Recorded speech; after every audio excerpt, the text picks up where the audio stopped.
am sitting here with Ed Terry at the Shinnecock Cultural Museum and Yes. the Shinnecock Museum and Cultural Center. Yes. Okay, great. And we're here on the Shinnecock Reservation in Southampton.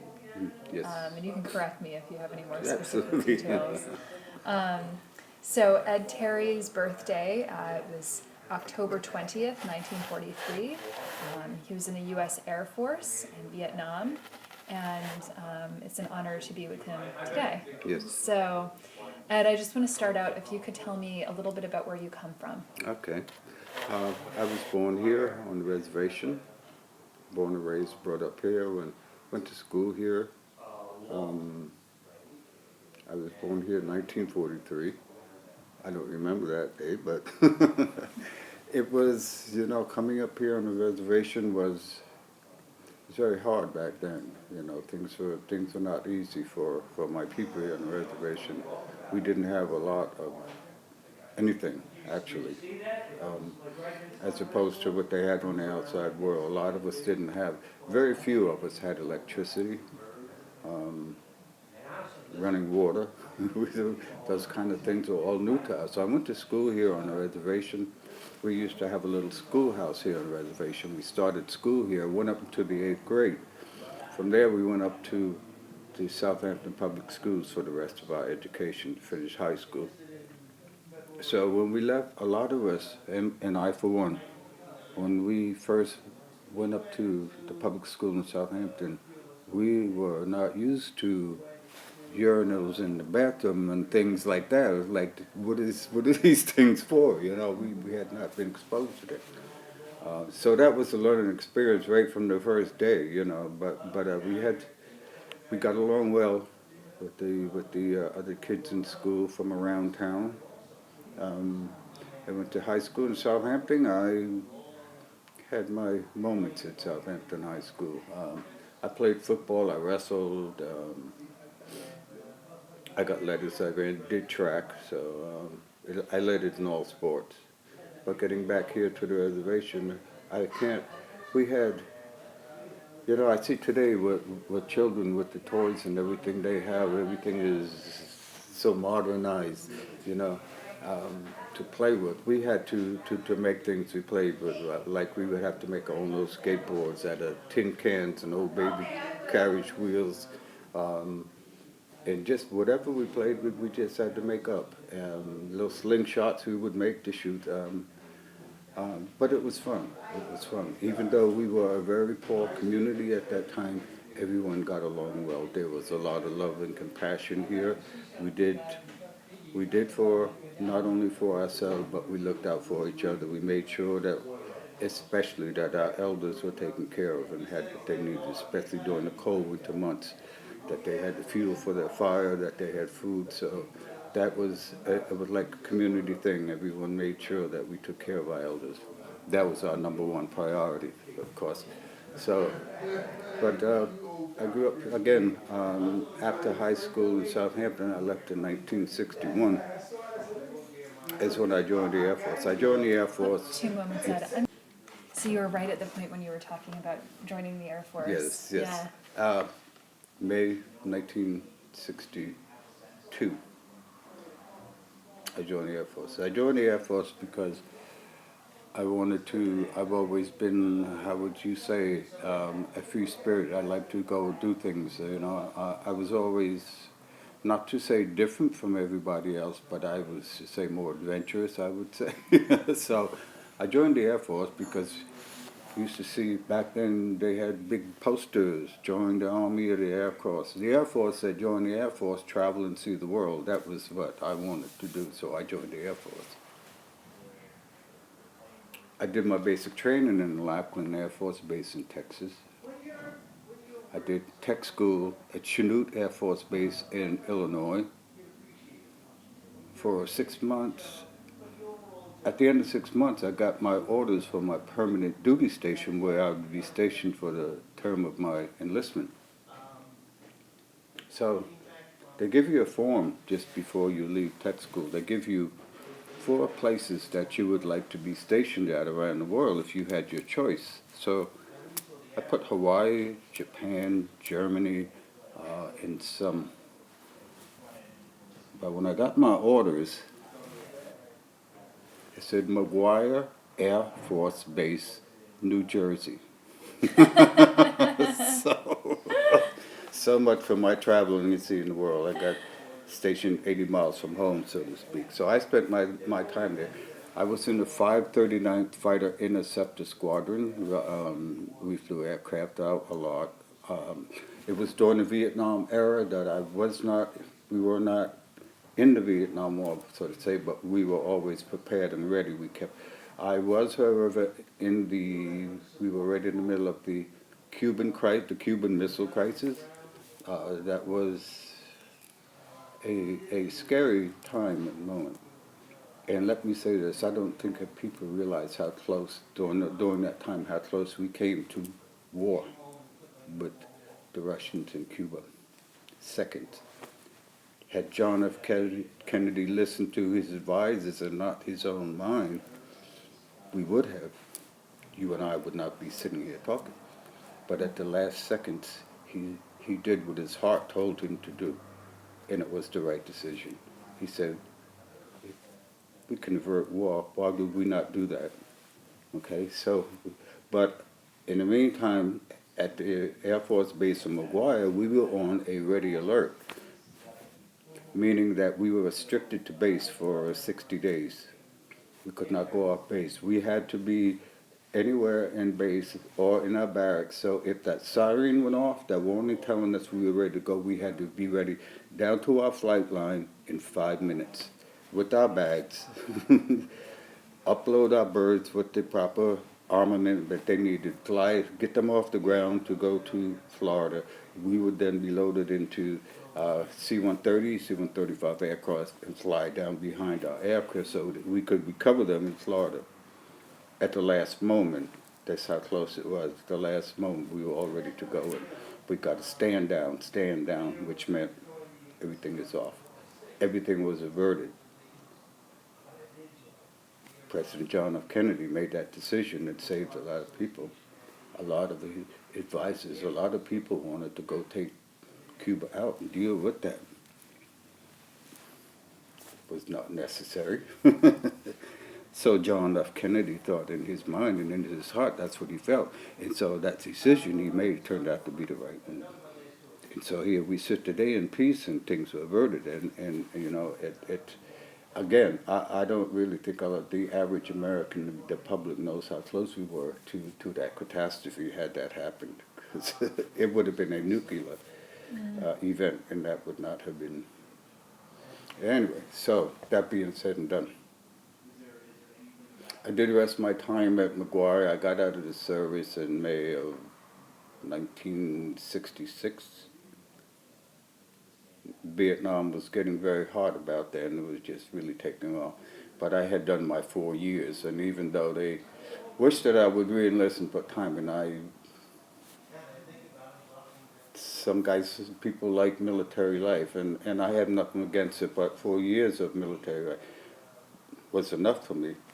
Only because being the individual that I was, the spirit, I could not see myself for another 4 years having to take commands and be in order to do this and be ordered to do that, be here at this time, be there at that time, go here, go there. I wanted to go where I wanted to go when I wanted to go. My freedom. So, but it was good. I have nothing to do. My Air Force experience was a good experience. I learned many things. We did many things. So I left the Air Force. I came back home in 1966. I stayed home here until 1968. I wasn't living on the reservation. My mother, all my family was here, but I needed a place for myself. And the only place I could find a place was up in town. So I rented a little cottage up there, so I stayed myself. And one early October, I was sitting out my yard. I won't tell you what I was doing. But I used to sit out in my yard in the sun and just like meditate and just sit there and enjoy the beauty of the Yeah. Creator's work. So one day I'm sitting there in mid-October and I said to myself, winter is coming and I really don't want to be here. I've never been a great fan of winter, though I was born and raised in it, because coming up, like I said, times were very hard for us. Our house was not a house. It was what was left of a house. Okay. It was very drafty. It had many holes to heat. So we stayed very cold a lot of the time. So I would, like I said, I never really cared for the cold. So with that thought in mind, thinking about winter coming, I said, you know, maybe I'll go to California. So I put my notice in for a little job that I was working and was done with that at home. I packed all my belongings up, all of my clothes, my stereo, my records. I gave everything away. I had a little World War II Army pack that I put a few things in. Extra coat, a blanket, some shirts, underwear. I had 2 albums. These were my traveling mates. I had an album by John Coltrane, and I had one by Richie Havens. Nice. Okay.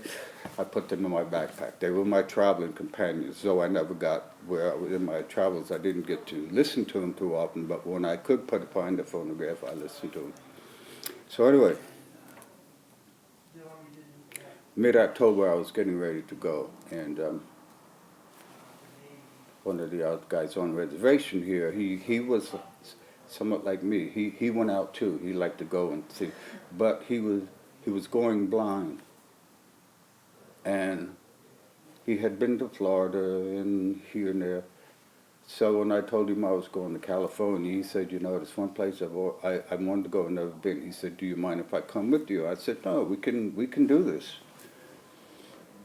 So he said, but give me about a week so I can get my affairs in order, and then we can leave. So in the meantime, I'm staying with my brother in Mount Vernon, New York. I had saved up a little money, my traveling money, so to speak. But in the time waiting for my friend to get his affairs in order, I had went through some money. So when it came time for us to get on the road that February morning, we started out. Given misinformation, we were going to go across country, hitchhike right across. But we really wanted to go to Canada, work our way across and come down that way. But I knew that you had a visa to get in Canada to work and whatnot. No, said a friend of mine. I was stationed up there for 4 years. Another good friend of mine said, we used to go to Canada all the time. You don't need a visa to go up there and work. You can work. So this is good, we said. So we Port Authority, we got a ticket for Canada. There we go. We get to the Canadian border about 1, 2 o'clock in the morning. We got off of the bus, went into customs, and they ask you, what is your business in Canada? So I said, me and my friend here, we are on our way to California, but we would love to see Canada. So I thought we would come up here and work our way across Canada and go down. He said, work your way across. Do you have a visa to work here in Canada? I said, no, we were told that we did not need this thing. He said, oh, I'm sorry, no, you can't just come up to Canada and work. You have to have a visa from some company in Canada saying that they need you and you will be working for them. I said, oh, we were misinformed. He said, so, tell me, how much finance do you have? I said, I have $13. I said, how much you have? He said, I have $13.50. He says, no, that will not work. In order for me to let you come to Canada, you have to have money for a place to stay, money for food, and money for transportation back out of Canada. And $13 won't do it. So I can't let you come across the border. So the bus driver says, Well, I sure as hell can't take you back to New York. He said, but the best I could do for you is on my way back down. I can drop you to the nearest little town. Okay. So here we are, Douglas and I, up way upstate in the Canadian border at 2 o'clock in the morning in late October, and it was cold. And we had nowhere to go. Nowhere. So we walked along the highway, and cars coming along were like very few, maybe one an hour, if that. We come to this little town. The town was so small, the hotel was closed for the night, all right? So we couldn't stay at the hotel. We found a laundromat that looked, but it was closed, it was locked, but we were very cold, so I told Douglas, we're gonna kick the door in, and so we did. We didn't do any damage to it, but we got just enough that we could get inside and lie on the floor and get warm. So we did that. As the sun came up, we knew we had to get out before, so we got up and got our things and left out, got back on the road to walking. It's a long day. We finally got a ride. Eventually, that mid-afternoon, I think it was, we got a ride into Ohio. We found one of those little labor pools that you can work out. You get paid every day. They give you a few dollars, but you get paid every day. So we figured we had to do something because we didn't have any money. So we got out this little job. We got a job working in a pill factory in Ohio during its day. Very tall building. We're in there. We had to wear dust coats and masks because it was very dusty. Lunchtime, we came downstairs. Well, of course, we didn't have anything for lunch, so we walked out to the parking lot, and we were sitting on one of those cement, where you pull up, cars pull up, and they have the cement. So we were sitting there just kind of looking at the building, and my friend Douglas started laughing, just laughing. And I said, what would you find so funny at this time? We're sitting here almost destitute, no money for lunch, working in a pill factory of all places, and you're laughing. He said, I know. He said, if my mother could only see me now. So that was the joke. So we got to that. We got paid that day. We got enough I think we got enough to get a bus into Chicago. When we got to Chicago, we still had a little money. Not much. The first couple of nights we stayed at the Y because it was $2.50 for a night for a room. We stayed there for 2 days, but on the second day we had no more money. So I'm like, I said, Douglas, we can go. I know where we can go. We can go down on Skid Row, and we can stay down there with the winos and all the derelicts, but it's very cheap, He said, no, I can't do that. He said, I can't do this. He said, I'm going to call my mother and have her send me a bus ticket to go back home. I said, fine, I can understand it. So he said, you want me to get her to send money for you can go back? I said, no, don't, Douglas. When I left home, I said I was going west. I said, and that's the way I'm going. Whether I get there or not, I don't know, but I'm going that way. So he got his bus ticket. I walked him down to the Greyhound. He got on the bus and went that way and left me alone in Chicago. I don't want to make this. We could go on for hours, and I don't want to make It's this interesting. No, it's very interesting. Yeah. So, anyway. Around when was this? Like what decade? What year? Yeah, this was 1968. Okay. This was late October 1968. So here I am in downtown Chicago on Skid Row at 8 o'clock at night. Chicago at the end of October was quite chilly. I'm standing there with no money. I'm looking up at this red light. There's a red light. I'm watching the light changes, and I'm looking at this light, and I'm saying to myself, I could be back in Mount Vernon with my brother in a house, in a warm house, watching TV. And here I stand on this corner in Chicago with no place to go and no money to get a place to go. How pathetic. So I walked. I finally found a little rooming house on the side. The guy says, I want $250 a night. or $1.50. He wanted $1.50 for the night. Okay, I did not have $1.50. So I'm walking down the street, I see a pawn shop. So I go into the pawn shop and I tell the guy, I said, I had a Timex watch on. I took it off and I said, what will you give me for that? And he looked at it. He said, a Timex. I wouldn't give you 50 cents for it. So I said, this can't be. I said, listen, my friend, I just got here in Chicago. I have no place to stay. I just found a place to stay.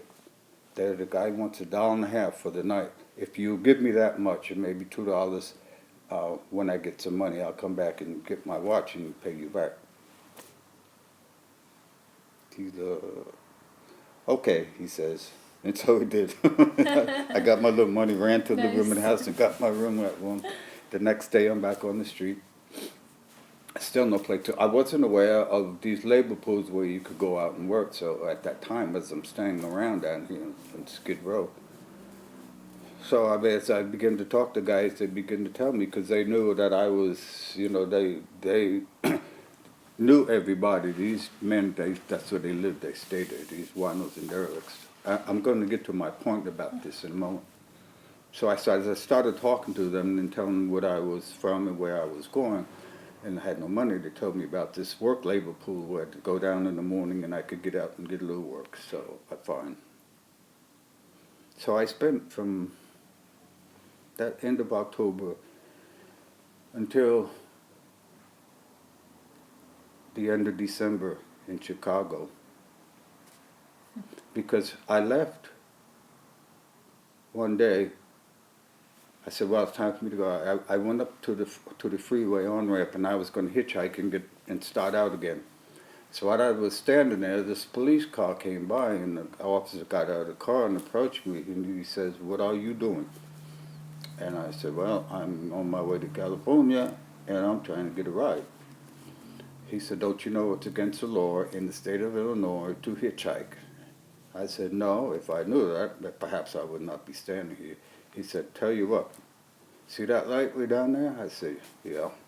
He said, so I'm going down there, I'm going to turn around.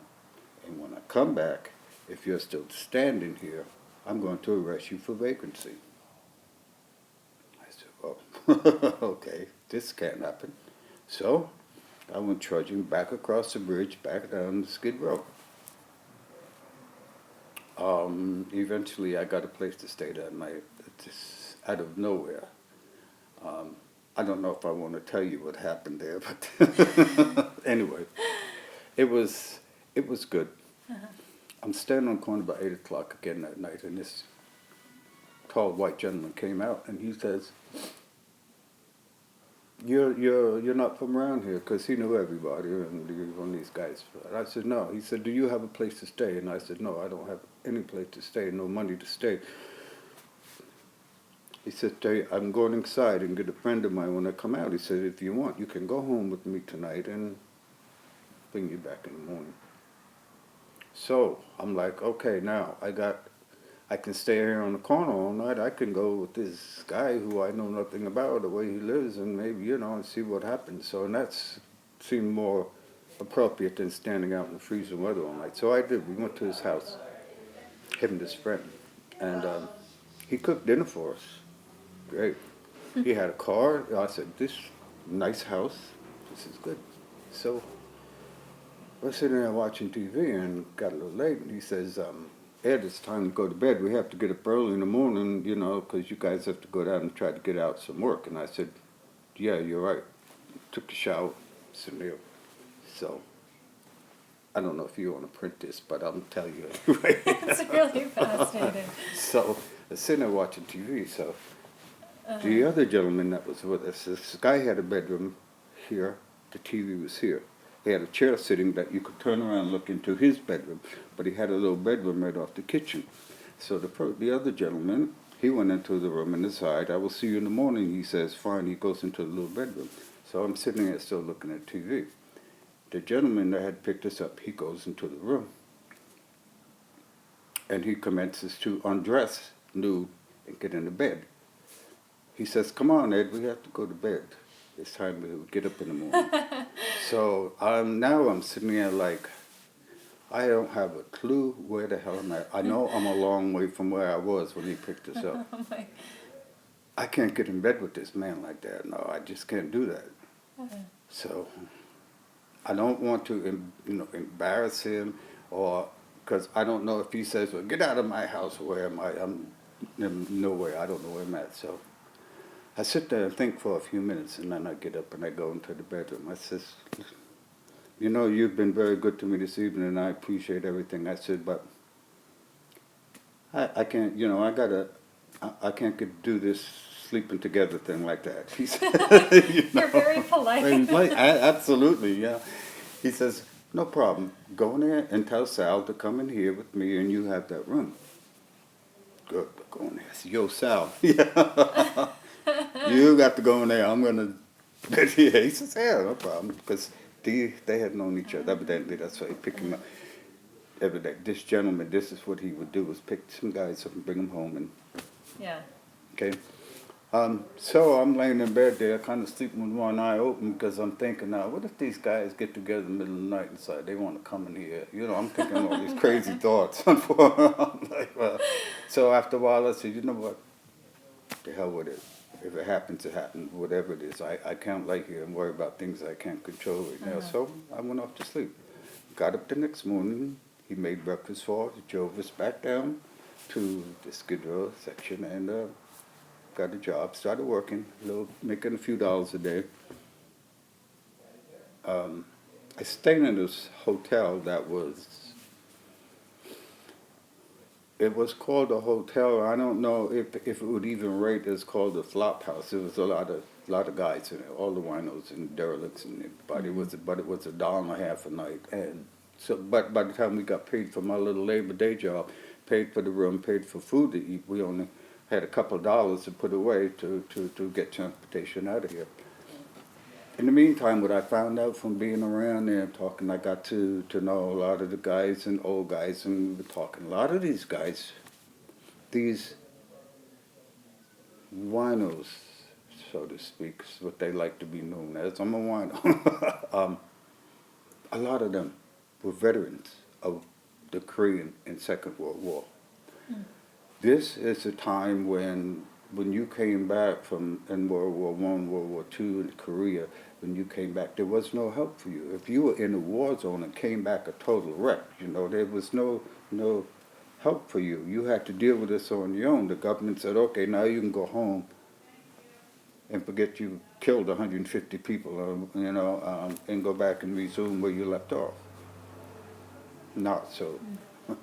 So a lot of these guys had been married, or family had put them out with nothing doing because they thought they were either off in the head, or they started drinking because this is how they dealt with their problems from being in the war, or whatever else. And so a lot of them were divorced. Their wives had left them, and so they said, you know what, I'm gonna do. So here they lived in Skid Row, Chicago, drinking wine every day,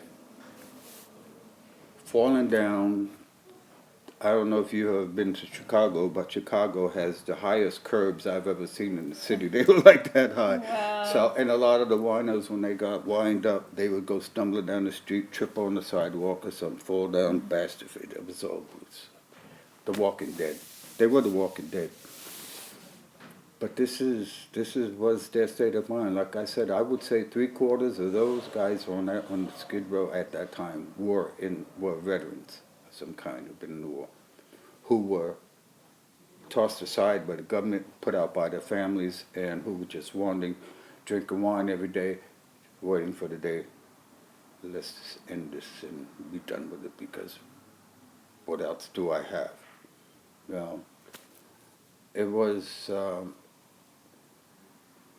It was heartsick to see this going on at the time, but I didn't really realize all of this was going on. What I realized now was in my journeys, these places that I have been and the things that I was seeing was because Great Spirit wanted me to go out and see these things so that I would understand. And so that's what I did. So anyway. So all of this happened after You were in the Air Force. Yes, this is Okay. all my after, Okay. because I never got to travel in the Air Force. So Yeah. when I got out, I said, well, I guess the only way I'm going to see anything is to go out, you know. So I did. And back then in 1968, you could get on the road, you could hitchhike, and it was okay. Today, I would not think about doing such a thing. But back then, I mean, rides didn't come as easily, but you got rides. People would pick you up. So anyway, I left Chicago. And in the meantime, what had happened was, why I got stuck in Chicago was I had met a guy who was from New Bedford, Massachusetts. George Armsby was his name. He was coming back from L.A. on his way back to New Bedford, Mass. We were working out of the same little labor pool together, so we got to know each other. And so one day we were discussing. He said, I'm on my way back home. I said, I'm on my way to Frisco. I want to go to California. Go to Frisco. I've always wanted to go there. I said, I'll start in Frisco. He said, you know what, I've never been to Frisco. Do you mind if I hook up with you? We'll go back that way. I said, no. So we became friends and started working, saving money. We got in a little trouble one morning that ended with the police coming and took us down to the police station. And the altercation that I had with this individual caused these people to call the police. So when they came, they arrested us both, took us down. George, I didn't know, they had a little warrant out for him, so they kept him in jail. But me, they gave an appearance ticket for being disorderly, drunk or disorderly or something. I wasn't drunk, but I was drinking wine early in the morning because that's what we did. So,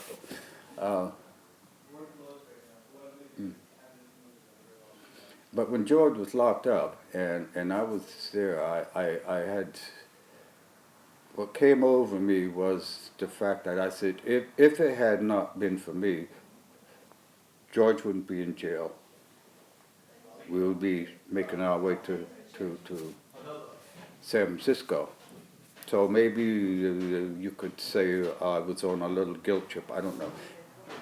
I went down one day to Montgomery Ward because they were hiring for Christmas help, and I got a job there at Montgomery Ward for Christmas help, which I worked through Christmas.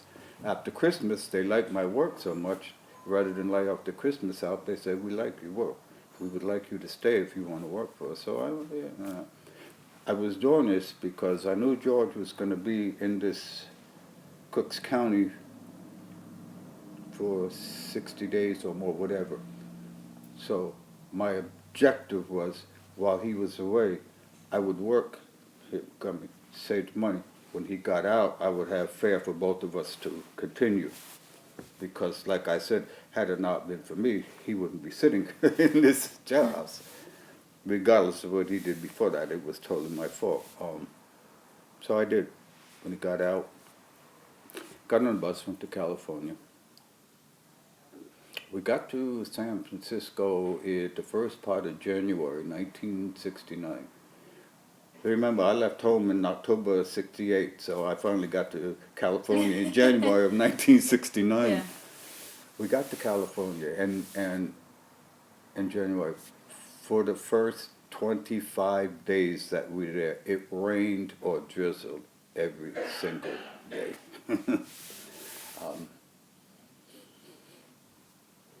We couldn't get out to work because we couldn't, again, looking for our labor pools to get work, but the weather was so bad we couldn't find. So what little money, we had a little room. We had to stay in a little rooming house, I guess it was. We had a room. Had one bed that we shared. Put the line down the middle. You sleep on that side, I'm on this side. All right, no problem. Yeah. So we're running low on food. So one day we get up the next couple mornings, and George says, I'm going to go this way and see what I can find today. You go that way, and let's see what we can come up with when we come back here in a couple hours. I said, okay. Go down the street, and I see this little deli was on the corner with people in there. So I said, I go in the deli, and people are buying things from around the neighborhood there. And I said, well, I have no money, but we have to get some food. So This is first when those first big round mirrors came out that they put in the corner so the guy could see around what people were doing. But I didn't see it. So I'm walking down the aisle, jar of peanut butter, jar of jelly, can of Campbell's pork and beans, loaf of bread. Come around the corner and I looked and see this mirror and I looked into the mirror. The old guy behind the counter was looking at me. So he had seen me do it. So I walked up to the counter. Whenever you want, I walked up to the counter and I said, "Listen, my friend and I just got in town. We have no money, nor do we have any food. So I will tell you what. Yes, I picked a few things up. I said, I got a loaf of bread, jar of peanut butter, jar of jelly, and a big can of Campbell's pork and beans." I set them on the counter. I said, "You can call the police on me, and if they take me to jail, I'm going to get 3 hots in a cot, right? Or you could let me take these things out, and when we get some money, we'll come back and pay you." He said, "That's what we'll do." Just like that. I'm like, Wow. and so I did, took these things, and You and met some eventually, nice people. yes, I did back then. It was amazing. Just, you know, perhaps I think it was maybe my demeanor too, you know, I was kind of that. Anyway, when we finally found some work and started working on the docks down in Frisco, I went back there and paid him. And whenever we needed anything, if we didn't have the money, we'd go in there and say, "George, I got such and such," and you know, it went like that. So that was good. Anyway, we got along well. I left Frisco about a year and a half later. It was very traumatic, and I don't want to get into all that happened, but it was not good for me. It was the bad spirit of things, and also now, this is during Haight-Ashbury, during the hippie days, so now I'm a hippie. Okay, yes, I love it. So you went to college?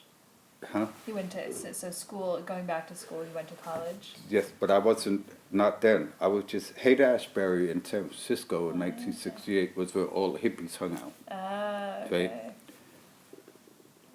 Make love, not war. I'm like, I love that. That's down my alley. So that's what we did, hung out here. Of course, we did, everybody was into psychedelics, drugs and smoking pot and all that and drinking wine, and it was all good. That's what we did. Just every day just tripping along, you know, enjoying life. Hey, yo. It was good. But the drugs got carried away, and I got carried away. Anyway, I got in bad trouble and did what I had to do for the state of, for the city of San Francisco. When I came back out on the street, I called my brother and I said, "Listen, Fred, don't ask me any questions. I need you to send me $50. When I get straightened out, I will send it back to you." No questions asked. He wired me $50. I got a bus ticket and got out of Frisco because I knew if I stayed around in Frisco, this is going to go back again, and I'm going to be back in this vicious circle. And I knew I had to get away. At that time, my sister was staying down in L.A. in a little place called Long Beach. I would stay with her a few months. Then I moved to San Bernardino, and I'm going to wind this down because I don't want to get too long with it. We could go. But anyway, I will. No, take your time. Take your time. I went to. I stayed in L.A. with her for a while, down in Long Beach, and then I met a friend. I moved up to San Bernardino, where I met my wife, my first wife. Actually, it was my sister's husband. They got married. It was his sister, so it was like sister and brother married his sister and brother. So, and that was good. Then they moved to Sacramento, and I stayed down that way. So I got married in 1973 out there. I was working, had a good job, bought a house from my GI Bill, 2 cars in the driveway, big swimming pool out back. All of these things, just big 3-bedroom house and a big swimming pool in the back and palm trees, the whole 9 yards. My total payment with insurance and all included was $150 a month, right? As opposed to one now. But that was good. Wow. But life was good. But I wanted to, from working, I wanted to do something for myself on my own and be my own person. So moved down to San Diego and started looking about to begin a little business down there. There was an organization called UIDA. It was United Indian Development. It was an organization of Native Americans that helped other Native Americans get started in a little business venture. So they helped me out and we got started. I had a little business. But my business was, we would put these new vinyl tops in cars, and I would custom vans, like put the big windows in vans. They were just beginning popular back then, so that's what I did. But along came that recession and everything got real bad. So it got bad for me because what I was doing was, as opposed to a car, it was a luxury. So people were not doing these kind of things because they couldn't afford them. You had to keep your car up, and so it kind of crushed me. So I got out.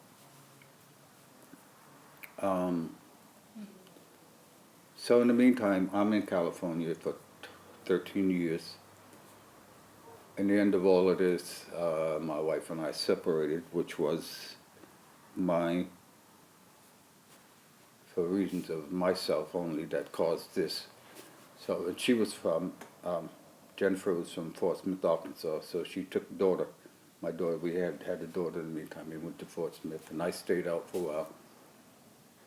In 1981, I came back home. The amazing thing is, when I left here and going to California, or made it California, I think I had a total of a few dollars and some change. I went to California, I did all of these things. I did from Frisco down to LA, then I moved to San Diego, to Chula Vista, San Bernardino, Escondido, all of these places I lived in 13 years. And then when I came back home, I had a few dollars and some change in my pocket like I left. Full circle. In the meantime, I had gone out there, had a good time, had got married, had a daughter, had a business, had house and cars. Lost it, it went. And so I came back basically the way I left. But my spirit was good. Huh. I've always, now that I can say this now because I understand things. But he said once, so such as easily as it is given, so shall it be taken away. And all of these things were taken away because they were easily given to me. I just took everything for granted. I was very angry individual for a lot of reasons. I guess there was a lot of anger inside me, and so I drank alcohol. Alcohol and drugs seemed to be our way of life. So it was very. So anyway, when I came back home, we had the Oyster Project going. I stayed there in 1981. I met Cheryl, the lady downstairs in the white black. Cheryl's my wife, and so we lived in New York City on Roosevelt Island for about 4 or 5 years. The rent started going sky high, so my wife had a cousin who lived in Philadelphia. He said, you should think about buying a house down this way and living. So we did. We bought a house in Willingboro, New Jersey. Moved to Jersey for 15 years, and that was good. In 2001, we came back home, and I was in mentally and physically a wreck. Okay. I had a back problem, and at that time, there was this drug called OxyContin had just come out. Oh, yeah. And so my doctor said, there's a new drug came out. It's for people like you with chronic back problems. It's for pain. So he said, we can do that or we can do surgery. I said, no, you're not putting no knife to me, never. So I said, let's do the pills for now, see what happens. So for 6 years, I took OxyContin, became quite addicted. And all went to hell from there.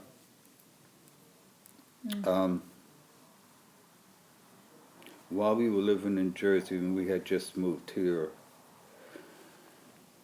in the span of 5 years, I lost my mother, my father, my oldest brother, every aunt and uncle that I had on my mother's side. I lost 4 cousins, 3 to cancer. My 2 last living aunts who I was looking after, I would take care of them because they had nobody else, but their husbands were gone. So every day I would go down and look after them. You know, I was what do you call it, Mr. Mama, so to speak. I mean, I went shopping for them. I did the laundry, I did the ironing, I did the vacuuming, you know, because I'm talking my aunts are late into the late 80s, and so someone had to do this in the family. Oh, the rest of my brothers and sisters, they had kids of their own in the families, and they had what they had to do. So I just took it upon myself. That's what I did. And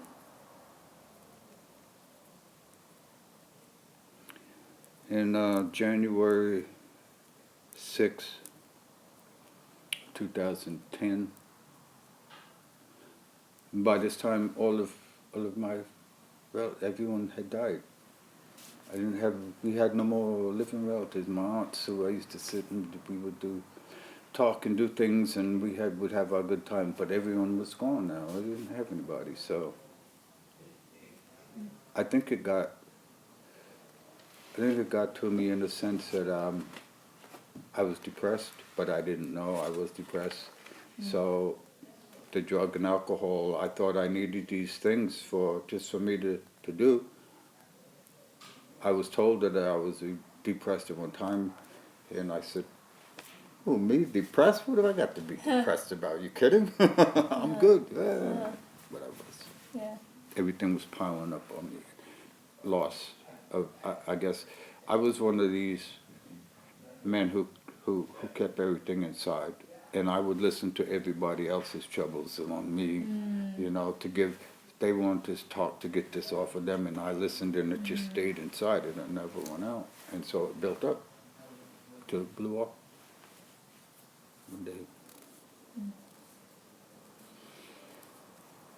I don't know what happened. I know I woke up in the hospital, and I was in bad shape.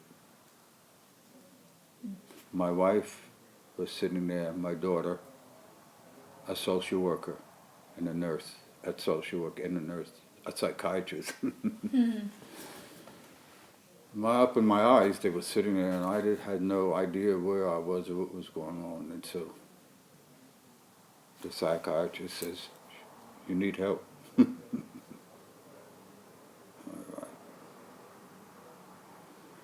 So the social worker comes in and she says, "We're trying to find a place. We need to send you to a place to heal. You need to heal." But they couldn't find any place for me. So there was none of these rehab places had a bed. So as I sat there, the social worker said, "Let me make one more phone call." So she went out. And she came back and she said, "I found a place. It's up in Amityville. They have 1 bed available. We can go now." So the psychiatrist said, "We can go now if you choose. We can send you to this place to heal."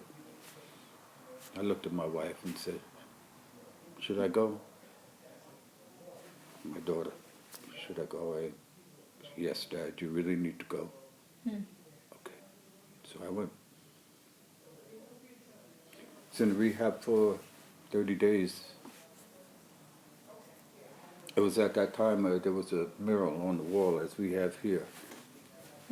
They had things, the pictures, it was a painting that was done by one of the ladies, the girls that were there. It was a huge mural on the wall. On one side was very negative things. On the right side of the painting was very positive things. But I didn't understand it. But I knew every morning that I would walk through this room to go to get coffee and breakfast, this picture would be me to come look. Nice painting. Coffee. Next day, nice painting. One day, finally, it was very strong. He said, "Come, look." I got a chair like this. I Sit there.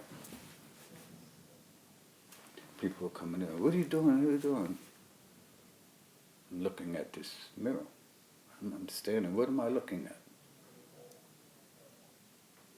I got up and I walked up to the mirror, and there it was.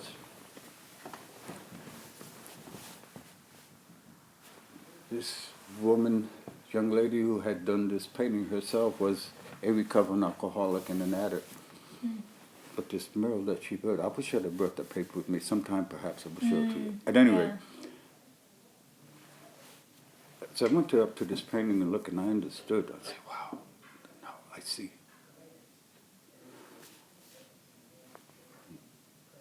Going back a few.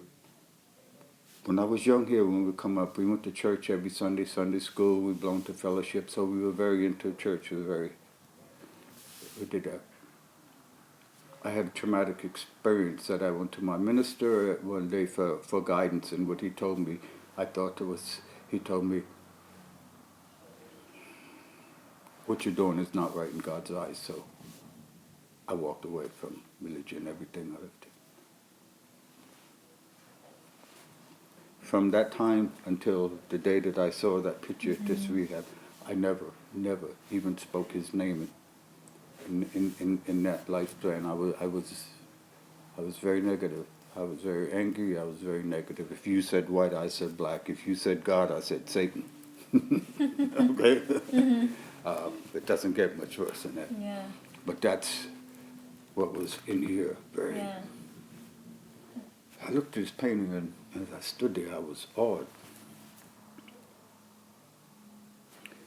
The first picture was of a house, an old house, broken down house. In the yard was a bicycle. There was 2 trees on the ground, and there was an axe there. This house was the house that was brought up in over here. It was a very broken down house. The 2 trees that were lying on the lawn, I used to have to get up in the morning, early in the morning, go in the woods and cut down a couple of trees and then bring them, drag them back and cut them up for firewood, start the fire, so my brothers and my younger sisters could get warm and get ready for school. I did that every morning. Those were the 2 trees in the yard. The bicycle that was sitting in this yard there was a bicycle laying on the ground. The back tire was bent up. The first new bicycle that I ever owned, I was coming down our driveway one day showing off, and I went to slide the bike, and the back wheel caved in. Wow. This bike is laying there. Wow. Up on this high hill, there was crosses. There were 13 crosses sitting up on this hill. At that time, I had lost 13 relatives in my family. Wow. And this dark cloud was up. On the other side of the picture, there was a picture of snow, which I definitely could not stand snow. Wintertime, snow, I hate it. Which is a word I try not to use today. I think that's a very filthy word. Yeah. Hate, but what? Just saying the word. Have a hard time Yes, with, yeah. absolutely. Anyway, so this picture was there of the snow and all, and coming down, there was a vehicle. There was a white SUV, and there was a brown sedan that had smashed into the SUV.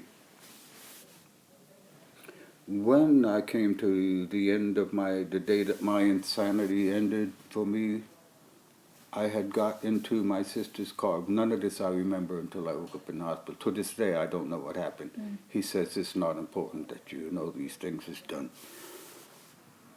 The car that I was driving up my sister's was a white SUV.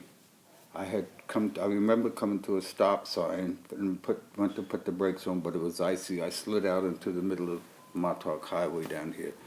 I was hit by a car. It spun me around the other lane. The car hit me over there, spun me around. Another car coming this way hit me. Another car hit me. So I was hit 4 times. Totally wrecked the car out. Again, the car that I was driving my sister was a white Ford Explorer SUV.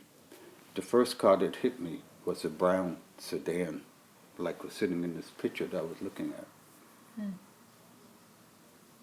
The last picture was of a walkway, and at the end there was a skeleton lying in a pit with a bottle and a syringe laying there. That was me. That was Wow. the end of my this. So when I go somewhere, and I don't think I was not just sent to this place. I mean, I didn't just go there. He sent me there to see these things so I would understand. Mm-hmm. Again, when these, on the right side of this this picture was a stairway. I knew nothing about the 12 steps in AA or nothing. I had no clue what AA was, but I knew I'd heard of it. Anyway, the steps went up. And at the steps, then there was a big archway. And then the sidewalk went out. Like in the countryside, there was trees and all. So I finally, when I saw this, I said to the main counselor, I said, "Do you know who did this?" No. He said, "Yeah. The young lady that did it. Yes, I know her well." I said, Is she still here?" And he said, "Yeah." I said, "Tell her that I must talk to her as soon as you can."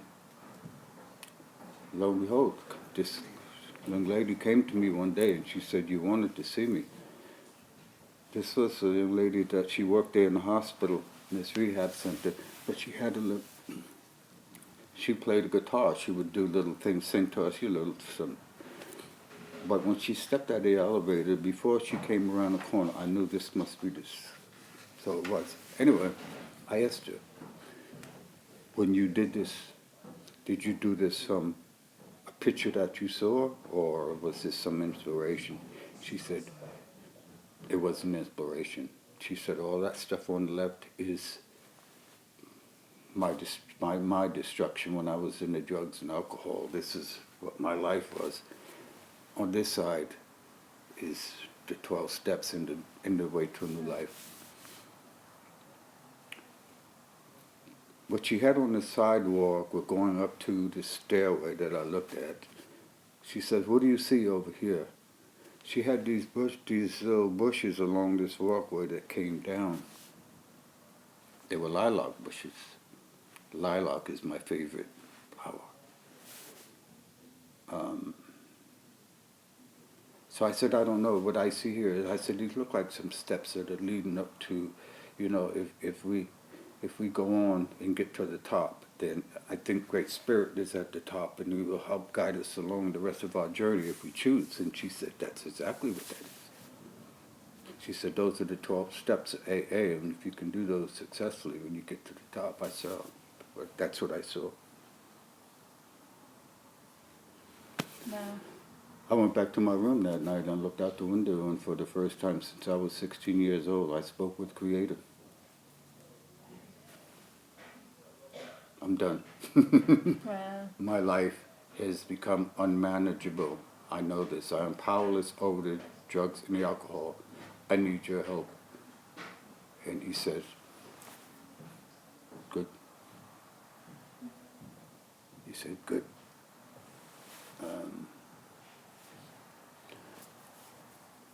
From there, a lady came, a social worker came, and I was not even aware that the VA hospital had these programs like this for rehabbing and whatnot.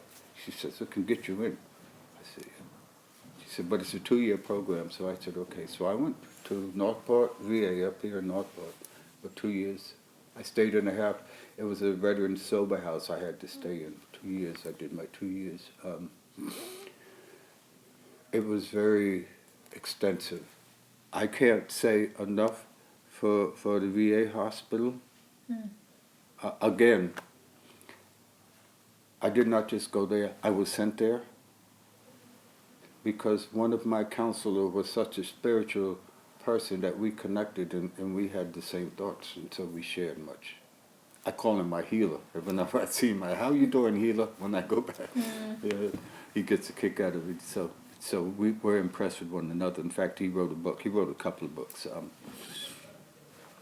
I listened. I learned to listen, and I listened to learn. And so I did many things. It was for me a new spiritual awakening. I came home one weekend and I said to my wife, you know that person that left here will never come back here again. That's what I told her.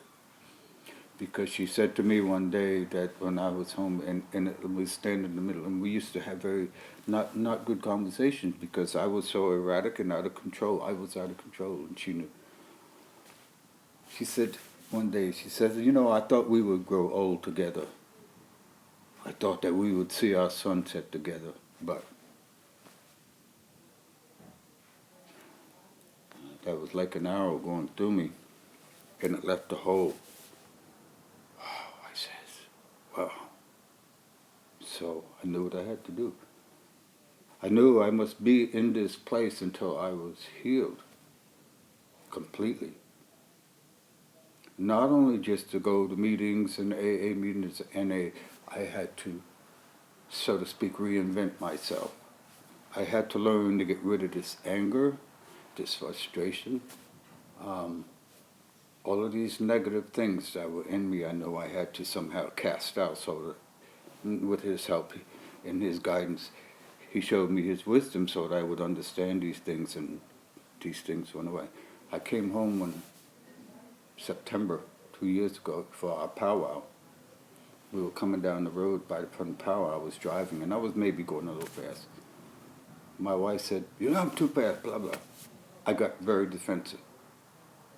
Very defensive. When I get defensive, I was angry. I went off. We get to the house. She said, you need to go back where you came from because you still need help. That was on a Saturday. Our powwow lasted until Monday, but I packed my bags up that next morning. When she went out down to the powwow, I left and went back. That was in September. I did not speak to my wife until the following April at all. I wrote her a couple of times. You see, when she said those words to me, I knew that I was not yet healed yet. I still had some issues, so I had to get out. I was still getting defensive and taking things personally. So I went back and did what I had to do until that time. And when I came home, I told my wife, I don't expect you to believe that I am a new person, and I am not going to try to convince you of such as not. But I will show you if you want to see.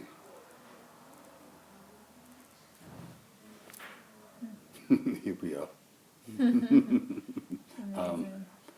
Again, it has been. I was asked at one time by a psychiatrist when, you know, the other thing was not kind of cutting off. When I was in this rehab place, we had a room that 4 or 5 guys would stay in the room. Every night there would be one of the aides or orderlies would sit in the room in the chair. So I'm thinking, well, this is probably what they do every night, you know, for the guys. So I get up one day and I asked this orderly, I said, you know, I'd like to shave today. He said, okay, I'll go get a razor. He went and got a razor. He came back and gave it to me. And I went in the bathroom and I went to close the door. And he said, no, you can't close the door. I have to stand here and watch you. I said, what do you mean you have to stand here and watch me? I don't want you to hurt yourself. I was such a physical and mental wreck when I went there. They thought that I was trying to help. I had so many odd things in my system that could have killed 60 people, and I don't remember taking not the first one. I don't remember nothing. And when I tried to remember the recall, he said, it's not important, it's done. It's done. So here we are on this fine day, and I had the opportunity to come to this museum, and I came down and they were looking for someone to help out in the gift shop, and so this is very good. I come here. I am with the people every day, and I am. I really thank you for sharing your story with me. It's one of, you know, there's so many universals in it, you know, that so many people can relate to. And, absolutely. You know, I hoped I am a firm believer of this because this is what he tells me. We're in a great need. The people of this community, the people of the world, they need a spiritual healing. We need a spiritual healing, and I think that this is happening in places. When I was going through the rehab, a lot of the guys in the house were saying they were all veterans. You had to be a veteran to stay there. And they could get through, most of the guys, could get through going to meetings and conforming, going to meetings and, doing what they had to do. But when it came to religion, they said, okay, yeah, and do that part of it. I just can't get into that, man. So I said to them one day, understand something. You do not have to be religious to do the things, to be a spiritual person. Understand, religion is an institution. Spirituality is an experience. And so, all you have to do is step out into the beauty of the creation and see his trees and his animals and all things and speak with him, and you'll find the peace that you're looking for. You will find all these things. And so today I walk around with good heart. No anger. I let nothing upset me. Why? I tell my wife, why would you get upset and angry with someone or something when you can do nothing about it? Why worry yourself? Why stress or something? Leave it alone. It will take care of itself. Yeah. That's what he tells me. Everything in its time. Very good Everything advice. will take care of itself. Walk in my light with me, and you will never have to worry. When people speak to me sometimes, they say, I don't mean to offend you. I said, you can't offend me. I'm safe. You can't offend me. You can't hurt me. Yeah. So, Very good advice. you know. Well, thank you so much for So, sharing your I hope story. I didn't take too much of You your time. did not. This was really, really beautiful to listen to. And if you have anything you want to add, Susan is going to have this iPad. I hope that's enough. It is. This is like. I mean, but if you're walking around one day and you have a light bulb go off and you're like, oh, I should have mentioned that. Yeah, I know. And probably these things do come to me afterward. But for the most part, that's been me. That has been my journey. And another thing I tell people, we have a problem here, and I'm sure every community has. People have a bad habit looking down their nose at you if you're not what they think you should be or what you should be doing. But we all have our own journeys in life that we go through. Whatever I do, for me, there is no right and wrong. What is wrong? Who's to say what I do is wrong for me? It is either right or it is not right. But it's not for us to judge. Judgment is only for him. So, if you look at someone and you don't approve, then you don't have to be there. But don't judge them and give them their respect just because they are human, even though they don't live up to your standards. No one is expected to be what you think they should do. You get angry because they don't do this and that. They are who they are, and they do what they do because that's who they are. Yeah. So you see, and so let it be. Yeah. Let it be. Good words to end on. Yes. Thank you so Well, much. Okay. I'm gonna press. I hope they're stop understandable, and here. I didn't go on for too